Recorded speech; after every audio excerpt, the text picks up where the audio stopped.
Hello दोस्तों, आपका स्वागत है हमारे चैनल चैंपियन जैद पर। मैं हूं आपका दोस्त मोहम्मद जैद। और दोस्तों, आज मैं आपको बताने वाला हूं स्ट्रेटजी फॉर 90 to 95%। ओके, तो मैंने जैसे ही 80 वाला वीडियो डाला था, तुरंत सारे कमेंट्स यही आ रहे हैं कि मुझे 90 लाना है, मुझे 95 लाना है, मुझे 90 लाना है। पुराना वीडियो पुराना हो गया, नई स्ट्रेटजी। देखो, स्ट्रेटजी वाली भी फॉलो कर सकते हो, पैटर्न में चेंज आएगा, है ना। जैसे मैंने मार्क्स दिया था, तो वो मार्क्स सिर्फ इंक्रीज करना है, ज्यादा कुछ नहीं करना है। आपका लेवल आप जानते हो, तो स्ट्रेटजी लगभग सिमिलर बताऊंगा, बट हाँ कुछ एडवांस लेवल का बताऊंगा, क्योंकि आप एडवांस हो। 95 प्लस लाना चाहते हो, 90 प्लस लाना चाहते हो, तो एडवांस हुए, है ना। चलिए, तो आज मैं आपको बताने वाला हूँ how to score 95 above in SSC board exam. 90 plus लाना चाहते हो तो भी इसे देख सकते हो, बस क्या करना, लेवल थोड़ा कम कर देना। बट मैं यही कहूंगा कि आप मेहनत इतनी वाली करो, परसेंट जितना आता जाने दो, बट मेहनत ऐसी करो, है ना। चलो शुरू करें। सबसे पहले आप देखिए सब्जेक्ट कितने हैं, है ना, क्योंकि बेसिक से बात शुरू करें तो ज्यादा मजा आता है। सब्जेक्ट है English, Hindi, Marathi, maths, math 1, math 2, science 1, science 2, history, geography. मैं इसमें से वो सब्जेक्ट मार्क करता हूं जिसमें आपको प्रॉब्लम आती होगी। सपोज देखो 5 सब्जेक्ट ऐसे, इंग्लिश, मराठी, साइंस 1, हो सकता है ज्योग्राफी, बट ये नहीं होना चाहिए। है तो इसको हटा दो तुरंत, क्योंकि बहुत इजी पेपर आता है ज्योग्राफी का। देखा जाए तो सब में से सबसे इजी यही है, खाली 9 चैप्टर पढ़ना है, वो भी सिर्फ एक्सरसाइज, वो रख लिया काम हो गया, है ना, क्योंकि एमसीक्यू वगैरह भी उसी में से आ जाता है। तो एक्सरसाइज का क्वेश्चंस पढ़ लिए, ज्योग्राफी हो गया, 9 चैप्टर है, इजीली हो जाएगा। कुछ छोड़ भी देते हो, एक आध चैप्टर छोड़ भी देते हो तो भी हो जाएगा। जो हिस्ट्री देखा जाए तो उसमें 14 चैप्टर है, हालांकि 12 हो गए, बट असली में तो 14 ही है ना, 11 हो गए रिड्यूस के बाद, बट 14 ही है असली में। इनको देखा जाए। अब साइंस 1 में प्रॉब्लम आती है ना, तो इस पे भी वीडियो आ रहा है थोड़ी देर में मतलब रात को आ सकता है, कल सुबह आ सकता है, आ जाएगा, वीडियो बन चुका है। लेकिन हाँ, साथ ही में वीडियो नहीं डालूंगा ना, प्रॉब्लम हो जाती है, आपको मिल नहीं पाती वीडियोस। इंग्लिश में प्रॉब्लम क्यों आती है, क्योंकि बचपन से आपने इंग्लिश पर ध्यान ही नहीं दिया। मराठी में हो सकता है इसलिए प्रॉब्लम आती हो क्योंकि आपकी मदर टंग मराठी नहीं है, बट कुछ बच्चों की मदर टंग हिंदी है, फिर भी वो ऐसी हिंदी लिखते हैं कि क्या कहा जाए। तो शुरुआत करिए, सबसे पहले अपने वीकेस्ट सब्जेक्ट को मार्क करिए। सबसे पहला काम, कौन सा सब्जेक्ट वीक है, कोई नहीं है, बहुत अच्छे, कोई नहीं है तो आप इसके बहुत करीब हो। जैसे मेरा इंग्लिश मराठी में हमेशा मसला रहता था, मैं हमेशा सोचता था क्या मेरा बेस्ट ऑफ 5 में इंग्लिश जाएगा, क्या मराठी जाएगा। लास्ट टू लास्ट मुझे लगा मराठी जाएगा, but there is always a surprise in the result, याद रखना, ठीक है। तो इन सब्जेक्ट में से मुझे कहीं प्रॉब्लम नहीं आई। साइंस 1 में आपको इसलिए प्रॉब्लम आती है because you don't know the basic मालूम पड़ गया तो इसमें कुछ नहीं आएगा प्रॉब्लम। ये सब में इसलिए आ रहा है क्योंकि बहुत दिनों बाद रट्टा मार रहे हो। रट्टा बचपन से मारे होते, समझ के बचपन से पढ़े होते तो कोई प्रॉब्लम नहीं आता। 10th का जो हिस्ट्री है वो सच में बहुत डिफिकल्ट है। अभी तक हमने कैसा पढ़ा, चंद्रशेखर ने लड़ाई की, गांधी जी ने लड़ाई की, आजाद हुआ देश, बट अभी हम लोगों का सब कुछ चेंज हो रहा है, ठीक है। तो आपको भी इस चेंज के साथ चेंज होना पड़ेगा, तब आप आगे बढ़ पाएंगे। खैर, स्ट्रेटजी की बात करते हैं, सब्जेक्ट वाइज चलते हैं। इंग्लिश, अब आपको 95 लाना है तो आपको जितना बताऊंगा सब करना पड़ेगा, ठीक है। इंग्लिश में ग्रामर है, राइटिंग स्किल है, ओके, एप्रिसिएशन है, चैप्टर्स हैं और अनसीन पैसेज है। तो आपको मेहनत कैसे करनी है, सबसे पहले तो आपको ग्रामर का कोई भी एक टॉपिक छोड़ सकते हो, कोई भी एक, डायरेक्ट इनडायरेक्ट छोड़ दो, डिग्री ऑफ कंपैरिजन, क्लॉज, कोई एक टॉपिक छोड़ सकते हो, मैं रिस्पॉन्सिबिलिटी लेता हूँ, है ना। बट एक छोड़ते हो तो बाकी सब परफेक्ट होने चाहिए एकदम, वरना पता चला जिसको छोड़ा उसका इजी आया, जिसको किया था वो बहुत हार्ड आ गया, है ना। तो नहीं छोड़ते हो तो बहुत अच्छी बात है, सारे के सारे ग्रामर टॉपिक्स कवर होने चाहिए, पहली बात। और अगर एक छोड़े हो तो बाकी ग्रामर टॉपिक्स इतने परफेक्ट होने चाहिए कि मैं चाहे जितना घुमा के आपको पूछ लूं, आपको आंसर आना चाहिए। फिर राइटिंग स्किल की बारी आती है। राइटिंग स्किल आपको कैसे सुधारनी है, राइटिंग स्किल के जब आप प्रैक्टिस करोगे तो ये अपने आप सुधरेंगे। एप्रिसिएशन की बात करें तो आपको सारे याद रहने चाहिए, ये मत बोलना मुझे ये नहीं याद हो रहा है, मुझे ये नहीं याद हो रहा है, तो आप 95 की कैटेगरी के हो ही नहीं। सब याद होगा तभी हो। चैप्टर्स को आपको रीड करना है, पूरा ग्लॉसरी मतलब जो बगल बगल में मीनिंग देता है वो पढ़ना है। पर्सनल रिस्पॉन्स, जितने टेक्स्ट बुक में पर्सनल रिस्पॉन्स हैं सब के सब रीड करने, एक दो नहीं, सब के सब रीड करने, रट्टा नहीं मारने बट रीड करने हैं। अनसीन पैसेज का आपको ज्यादा से ज्यादा प्रैक्टिस चाहिए, तो ज्यादा से ज्यादा अनसीन पैसेज देखो, उसकी समरी लिखो। मेरी मानो तो एनसीईआरटी की इंग्लिश के टेक्स्ट बुक का पीडीएफ ले लो और उसमें से हर चैप्टर का समरी लिखो, मतलब हर चैप्टर का कोई भी एक पैराग्राफ उठा लो, उधर का समरी लिखो, ठीक है। तो आपको खुद ब खुद समझ में आएगा कि कैसा है मेरा अनसीन पैसेज का कॉम्प्रहेंशन वगैरह। आप उसके क्वेश्चंस भी सॉल्व कर सकते हो, आपके लिए अनसीन ही रहेगा वो, है ना। बट उसके लिए आपका ये सब परफेक्ट रहना चाहिए, तब आप वहां पे जाना। ये हो गई इंग्लिश की बात। अब इंग्लिश में नंबर दे देते हैं, मेरा फोन नंबर नहीं, इंग्लिश के मार्क्स कितना आएगा। सेक्शन 1 है ग्रामर, 10 में से 10 आना चाहिए। राइटिंग स्किल है 25 नंबर का, हर एक राइटिंग स्किल में 4 आना चाहिए। सपोज आया 20, है ना, 4 25 20। एप्रिसिएशन में फुल मार्क्स आने चाहिए। तो मैं पोइट्री का कॉम्प्रहेंशन 5 नंबर, एप्रिसिएशन में 4.5 मिलता है, इजिली मिलता है, 5 भी मिलता है, तो 10 जोड़ रहा हूँ। चैप्टर्स को आपको अच्छे से पढ़ना है, 20 नंबर का ये आता है, तो 20 में से मैं मानता हूँ सिर्फ पर्सनल रिस्पॉन्स पे आधा आधा कटना चाहिए और कहीं नहीं कटना चाहिए, तो 19। अनसीन पैसेज 15 मार्क्स का आता है समरी के साथ, तो उसमें सपोज आपको 12 मिल गए या 13 मिल गए, है ना। आधा मार्क्स पर्सनल रिस्पॉन्स पे गया, 1.5 मार्क्स इसमें गया, 2 मार्क्स गया, 13 आ गया, बाकी कहीं नहीं जाना चाहिए, ठीक है। तो इंग्लिश में कितना आ गया, 10 20 30 40 40 और 13 हो गया 53 62 72। Look what we have got, 72 marks in English, wow. और आप एक 95 वाले स्टूडेंट हो तो आपको ओरल भी फुल मिलना चाहिए, तो मैं फुल ओरल दूंगा आपकी बात, ठीक है। Leave it. हिंदी की बात करते हैं, हिंदी तो चिंदी है। सबसे पहली बात, सारे व्याकरण आपको आने चाहिए, सारे उपयोजित लेखन की आपको अच्छी खासी प्रैक्टिस होनी चाहिए, ठीक है। व्याकरण के काफी कम टॉपिक है और सारे के सारे बहुत इजी हैं। और विभाग 1 आपको अच्छे से आना चाहिए, मतलब गद्य आपको अच्छे से रीड होना चाहिए, ठीक है। गद्य में कई सारे सोमत की प्रैक्टिस कर लेना, नवनीत में से कई सारे सोमत पढ़ लेना। मैं नवनीत में से ही पढ़ता था और उसके कुछ पॉइंट्स उठा के मैंने बोर्ड में लिखा भी था, ठीक है, क्योंकि रिलेटेड ही आता है। तो विभाग 2 हो गया पद्य। पद्य में आपको क्या पढ़ना है, रसग्रहण वगैरह है नहीं, तो आप क्या करो, ज्यादा से ज्यादा भावार्थ वगैरह की प्रैक्टिस करो। मतलब बुक खोलो और फिर देखो वो लाइन का मतलब आपको मालूम है क्या, वो लाइन का मतलब मालूम है क्या, नहीं मालूम टीचर से पूछो, तुरंत पूछो, ठीक है। कल करे सो आज कर, आज करे सो अब नहीं पूछ पाओगे, फिर जैसे डाउट आया तुरंत पूछो टीचर से, ठीक है। ऑनलाइन क्लास का जमाना है, नहीं भी पूछ पाते हो तो लिख के रखो ताकि याद आ जाए, है ना। फिर आता है हम लोगों का व्याकरण हो गया, उपयोजित हो गया, विभाग 1 विभाग 2 विभाग 3 आता है हम लोगों का पूरक पठन। पूरक पठन तो आपका पैसेज जैसा ही है, ठीक है, 8 नंबर का आएगा और आपको पूरा आना चाहिए। और अनसीन पैसेज भी इसी में हम लोग ले लेते हैं, गद्य में ही, ठीक है, 4 नंबर का ही आएगा, एक सोमत रहेगा और एक वो रहेगा।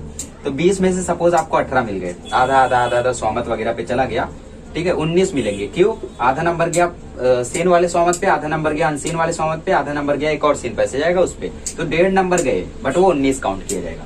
फिर उसके बाद पद्य की बात आती है, पद्य 12 नंबर का आएगा, 11 नंबर इजिली आने चाहिए। पूरक पठन आपको 8 नंबर का आएगा, सपोज 7 नंबर मिल गया। मैं सोमत पे फुल नहीं दे रहा हूँ बट मिलते हैं, ठीक है। उपयोजित लेखन कितने नंबर के आते हैं, 24 नंबर, 26 नंबर, ठीक है। 26 में से सपोज आपको मिल गए 23, बोलोगे कैसे। पत्र लेखन 5 मार्क्स का 4.5 ले लो, गद्य आकलन 4 मार्क्स का 4 मार्क्स ले लो, जाहिरात लेखन विज्ञापन लेखन 5 मार्क्स का 4.5 ले लो, ठीक है। कथा लेखन 5 मार्क्स का 4 ले लो, आत्मकथा 7 मार्क्स का 6 ले लो, 6 4 10 4 14 4 18 4 22 23 मार्क्स हो गए, है ना। व्याकरण की बात करें तो व्याकरण आपका 14 मार्क्स का आता है, तो 14 में से 14 आपको आने चाहिए। 14 11 25 32 प्लस 23 कितना हो गया, 3 2 5 19 74 मार्क्स, इतना मुझे मिला था, ठीक है। हिंदी में आपको 74 मार्क्स ऐसे लाना है। मैं प्रूफ हूं, मैंने भी लाया, तो आप लोग भी ला सकते हो। अब मैं आपको बाकी सब्जेक्ट का बता, अभी तो सिर्फ मैं पेपर पैटर्न के बेसिस पर मार्क्स दे रहा हूँ, बट अभी मैं बताऊंगा कि करना क्या है इसके लिए। वीडियो थोड़ी लॉन्ग होगी बट आपके लिए बहुत ज्यादा हेल्पफुल होगी। मराठी की बात करते हैं, ठीक है। मराठी में विभाग 1 विभाग 2 विभाग 3 विभाग 4 विभाग 5। एक होगा आपका गद्य, ठीक है, ये होगा आपका पद्य, और ये होगा आपका स्थूल वाचन, ये होगा आपका व्याकरण, और ये होगा आपका उपयोजित लेखन, ठीक है। तो गद्य जो होगा आपका वो 14 मार्क्स का आएगा और 4 मार्क्स अनसीन पैसेज होगा, 18 हो जाएगा। तो मैं इसको आपको 17 दे रहा हूँ। क्यों, आधा आधा नंबर सोमत पे गया, ठीक है। अनसीन में सोमत नहीं आते, तो उसके बारे में चिंता मत करो, चैप्टर्स को डेली रीड करो, ठीक है। मैं बताता हूँ इसके लिए क्या क्या करना है। पद्य कितने मार्क्स का आता है आपका, 16 नंबर का आता है। सपोज आधा नंबर रसग्रहण पे चला गया, 1 नंबर चला गया रसग्रहण पे, 1 नंबर इधर भी चला गया, 14 आया। स्थूल वाचन 6 नंबर का आता है, 5 मिल गया। व्याकरण 16 नंबर का आता है, 16 आना चाहिए। उपयोजित लेखन 24 मार्क्स का आता है आपको, सपोज आपको 20 मिला, बोलोगे कैसे। 6 मार्क्स का लेटर 5 मार्क्स ले लो, 5 मार्क्स का कथा 4 मार्क्स ले लो, 5 मार्क्स का जाहिरात 4 मार्क्स ले लो, 8 मार्क्स का आत्मकथा 6 ले लो, 6 4 10 4 14 5 19, ठीक है, 19 ही देते। चलो 16 5 21 21 14 35 35 17 52 52 71 71। I have score 73। उपयोजित वगैरह में इंक्रीज हुआ होगा। ठीक है, तो मराठी में आपको मिल गया 71। अब मैथ 1 में आपको क्या करना है? मैथ 1 में पहली बात तो चैलेंजिंग क्वेश्चन की बिल्कुल टेंशन मत लो। मैथ 1 में आप सिर्फ टेक्स्ट बुक सॉल्व करो, सामने आपके प्रूफ है। ठीक है, मैं प्रूफ हूँ इसके लिए, मैंने सिर्फ टेक्स्ट बुक को सॉल्व किया था। ठीक है, सारे प्रॉब्लम सेट के क्वेश्चन, सारे प्रैक्टिस सेट के क्वेश्चन, एग्जाम्पल को भी ज्यादा खासली देखा नहीं था मैंने। ठीक है, मतलब एग्जाम्पल वगैरह मैंने ज्यादा नहीं देखा था। तो टेक्स्ट बुक पूरी सॉल्व कर लोगे अगर 3-4 बार, तो इसमें आपका 40 फिक्स है। मैथ 2 में आपको चैलेंजिंग क्वेश्चन जितने टाइप के करोगे उतना ज्यादा आपका फायदा होगा। एनसीईआरटी के कर लो, फिर आपके हॉट्स की जितनी बुक आती है सबको सॉल्व कर डालो, तो सपोज आपको 39 मिल गया। साइंस 1 की बात करें तो साइंस 1 में आपको थियरी अच्छी रहनी चाहिए, कॉन्सेप्ट अच्छा रहना चाहिए। एक्सरसाइज का आंसर बिल्कुल रट्टा मत मारना। ठीक है, तो साइंस 1 में सपोज आखिरी जो 5 मार्क्स का आता है उसमें 1 नंबर उड़ गया, खैर उड़ना नहीं चाहिए। गिव रीजन सपोज आधा नंबर गया, गिव रीजन में कोई चिंता नहीं है। ठीक है, और ऑब्जेक्टिव 10 नंबर का आता है उसमें 1 नंबर चला गया, क्योंकि ऑब्जेक्टिव में चला जाता है लगभग, तो मानते हैं कि 38 आया। साइंस 2 की बात करें तो इसमें आप लोगों को सिर्फ रटना है। क्या रटना है? कॉन्सेप्ट, मतलब एक्सरसाइज का आंसर, और बाकी सब नहीं रटना है। गिव रीजन रटना है सिर्फ आपको, बाकी सब समझ के आपको ऑन वर्ड्स में लिखना है। तो साइंस 2 में मैं वैसे ही मार्क्स दूंगा 38, एक ऑब्जेक्टिव पे एक आखिरी वाले पे। ठीक है, उस पे लगभग चला ही जाता है, बट आपकी अगर प्रिपरेशन अच्छी है, टेक्स्ट बुक कई बार रीड किया तो नहीं जाएगा, गारंटी है। हिस्ट्री की बात करें, सारे एक्सरसाइज के आंसर रट लो, अच्छे से हो जाएगा। इसमें भी सारे आंसर अगर रट लोगे तो अच्छे से हो जाएगा। अब मार्क्स कैलकुलेट करते हैं। ठीक है, इंग्लिश में आया आपका 92, इसमें आया 94, इसमें आया 91, इसमें आया 99, इसमें आया 96, इसमें आया 98। Just calculate the marks. ठीक है, ये गया बेस्ट ऑफ 5 में, मराठी बेस्ट ऑफ 5 में गया। 2 4 6 9 15 15 6 21 8 29 9 5 जब 45 4 79 डिवाइड बाय 5 कितना आ रहा है? 95.8। Correct, let me check it again, यकीन नहीं हो रहा है आंखों पे। ओके 95.8%। समझ गए? इतना हलवा नहीं है 95.8% लाना, इतने नंबर लाने होंगे हर सब्जेक्ट में। कहीं पर भी अगर लटक गए, सपोज साइंस 1 में किसी ऑब्जेक्टिव में नंबर 1 चला गया, मैथ 2 में कोई एक चैलेंजिंग क्वेश्चन टोटली नहीं कर पाए, 4 नंबर उधर चला गया 95। ठीक है, और सपोज आपका इंग्लिश का कोई ग्रामर हार्ड पड़ गया, मराठी में आपको राइटिंग स्किल में कम मार्क्स मिला, तो गया ये। तो आपको ये मार्क्स ना जाए उसके लिए क्या करना है? सबसे पहली चीज तो आपको मैथ 1 मैथ 2 का तो आपको पता चला होगा, पूरी टेक्स्ट बुक सॉल्व करना है कई बार, 5 से 6 बार। मैंने 9-10 बार की होगी दोनों टेक्स्ट बुक मिला के, मतलब एक टेक्स्ट बुक 9-10 बार, एक टेक्स्ट बुक 9-10 बार, ऐसा किया था मैंने दोनों टेक्स्ट बुक को। ठीक है, मैथ 2 को आपको भी कई बार टेक्स्ट बुक को सॉल्व करना ही है, बट आपको एक्स्ट्रा क्वेश्चन भी रिफर करने, इस साल इजी आने के चांसेस है। ठीक है, बट फिर भी प्रैक्टिस तो करनी है अपने आप को, क्योंकि हम लोग नॉलेज के लिए पढ़ रहे हैं, मार्क्स के लिए नहीं। साइंस 1 में आपको क्या करना है? साइंस 1 में आप लोगों को सारी टेक्स्ट बुक अच्छे से रीड करनी है, सारे चैप्टर रीड करने हैं। ठीक है, जैसे मैं पहला चैप्टर बहुत अच्छे से, second third fifth 6th 7th 10th इतने चैप्टर मैंने कई बार रीड किए थे। बाकी जो बचे ना 4th 5th 9th 8th, इनको मैंने सिर्फ एक ही बार रीड किया था, एक ही बार, वो भी ढंग से नहीं। तो इतने चैप्टर मैंने बहुत अच्छे से रीड किए थे, इसमें से कहीं से भी पूछते मैं बोल देता, इसमें से नहीं बोल पाता है ना। तो इसमें से मेरे 2 मार्क्स गए ऑब्जेक्टिव में। क्यों गया? क्योंकि टेक्स्ट बुक नहीं रीड की थी इसमें अच्छे से, एक बार रीड किया था, और वो भी एक बार से काम चलता नहीं, कई बार रीड करना पड़ता है। तो इधर आपको text book reading most important है। एक्सरसाइज के क्वेश्चन बिल्कुल ऐसा सोच के मत जाना कि एक्सरसाइज से ही सारे क्वेश्चन आएंगे, वरना फिर सोचते ही रह जाओगे। साइंस 2 में भी आपको टेक्स्ट बुक अच्छे से रीड करनी है, वरना आपके मार्क्स जाएंगे। आखिरी चैप्टर ज्यादातर हम लोग अच्छे से नहीं कर पाते हैं, मेरे साथ भी हुआ था। 1st 2nd 3rd 4th 5th 6th 9th 10th इतने मैंने चैप्टर बहुत अच्छे से रीड किए थे, 3 से 4 बार टेक्स्ट बुक रीड की थी। बट बाकियों की बात करें, 5वां हो गया, 8वां हो गया, 7वां हो गया, इन चैप्टर को मैंने ढंग से नहीं रीड किया था। बट इसमें ऑब्जेक्टिव में मार्क्स नहीं गए, स्टार वाला ऑब्जेक्टिव आ गया था, इसमें चला गया था और इसमें चला गया था ऑब्जेक्टिव पर। ठीक है, तो ऑब्जेक्टिव को खासा ध्यान देना, क्योंकि मार्क्स वहीं पर जाएंगे। सिली मिस्टेक बिल्कुल मत करना, सिली मिस्टेक एकदम अवॉइड करना। ठीक है, अब मैं आपको बताता हूँ ये करने के लिए क्या करना होगा। लैंग्वेजेस के लिए मैं स्टेप्स बताता हूँ। ठीक है, लैंग्वेजेस के लिए, सिर्फ लैंग्वेजेस की बात कर रहा हूँ। सबसे पहला स्टेप टेक्स्ट बुक रीड करना होगा। टेक्स्ट बुक रीडिंग कितनी बार? 2 बार। हर एक text book, Hindi English Marathi, तीनों टेक्स्ट बुक के हर पोयम हर चैप्टर 2 बार रीड होने चाहिए। सेकंड थिंग, ठीक है, एग्जाम में जाने से पहले जो करना है वो भी मैं बताऊंगा वीडियो बना के। जैसे आप आज इंग्लिश का पेपर देके आए, आपको मराठी के पहले क्या करना है उसका वीडियो आ जाएगा। ठीक है, डोंट वरी अबाउट दैट। दूसरी बात आपको क्या करनी है? ग्रामर की जितनी प्रैक्टिस हो सके उतनी प्रैक्टिस आपको करनी है। खैर सैंपल पेपर सॉल्व करोगे तो होगी ही, बट आई थिंक 21 से दोस्तों से एक बार उसका ग्रामर का फोटो मंगा लो, उसकी प्रैक्टिस कर लो। जैसे शब्द समूह बदला एक शब्द, इन पे प्रॉब्लम आ जाती है ना, कहीं से भी आ जाता है, तो इसके लिए आप प्रैक्टिस कर सकते हो। तीसरी बात आती है राइटिंग स्किल की। राइटिंग स्किल आप सैंपल पेपर के साथ भी प्रैक्टिस कर सकते हो, बट अगर डिफरेंट करते हो तो अच्छी बात है, क्योंकि आप एडवांस लेवल के हो तो डिफरेंट करना होगा। डेली आपको एक राइटिंग स्किल करनी होगी किसी भी सब्जेक्ट की, जो आपका मन करे। और लेटर वगैरह करते मत बैठना, क्योंकि लेटर इजी होता है करना, तो आत्मकथा करना, कथा करना, बातमी करना, ठीक है, बाकी तो इजी होता है, उसमें कुछ खास है नहीं। फोर्थ चीज, आपको सैंपल पेपर सॉल्व करने होंगे। कितने sample paper? 20 sample paper for each subject. इसके लिए 20, इसके लिए 20, इसके लिए 20 सैंपल पेपर आपको सॉल्व करने होंगे, तब कहीं यहाँ तक पहुंचोगे, ठीक है। क्योंकि आप कितना भी यहाँ पे मैथ वाला सम होते हुए देख लो, जब तक आप खुद से नहीं करोगे तब तक नहीं आएगा, तो इसीलिए आप लोग कई बार उसको सॉल्व करो। 20 सैंपल पेपर आपको सॉल्व करने होंगे। पांचवी चीज, पर्सनल रिस्पॉन्स हो गया, स्वामत हो गया, स्वामत, पर्सनल स्वामत है ना। स्वा मतलब पर्सनल, मत मतलब रिस्पॉन्स, पर्सनल रिस्पॉन्स। आपको रीडिंग करनी होगी इनकी। कितने? हर एक चैप्टर से कम 5 से 6 पर्सनल रिस्पॉन्स आपको रीड करने होंगे।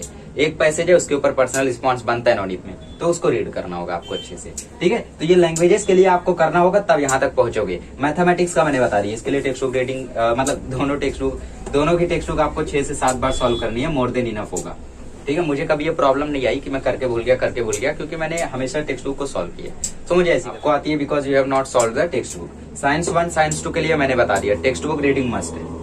साइंस के लिए आपको क्या करना है?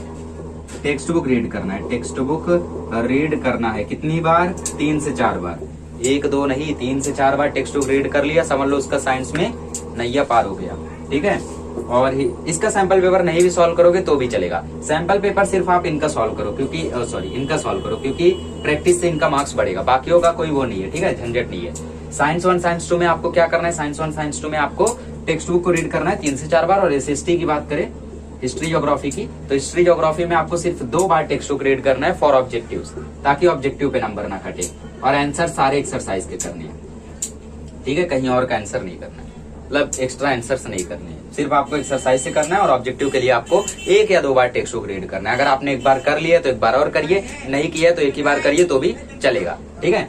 अब मैं आपको बता देता हूँ कि सिलेबस कब तक कंप्लीट होना चाहिए। सिलेबस आपका देखो, इतना सब कुछ आपको करना है खत्म होने के बाद, तो सिलेबस आपका कंप्लीट हो जाना चाहिए 30 मार्च तक, ठीक है। आप बोलोगे बहुत लंबा चलेगा, लेकिन मैं सिलेबस परफेक्ट होने की बात कर रहा हूँ। खत्म तो कोई भी कर लेगा, अभी मैं भी पढ़ा के खत्म कर दूं, कंप्लीट थोड़ी ना होगा, ठीक है। तो 30 मार्च तक आप अपना सिलेबस परफेक्ट करो, उसके बाद 1 महीना बचेगा, उसमें ये सब करते रहना, ठीक है। आई होप आपको पसंद आई होगी स्टडी वीडियो। कुछ और आपको खास चाहिए तो आप कमेंट कर सकते हैं, मैं आपको प्रोवाइड करता हूँ।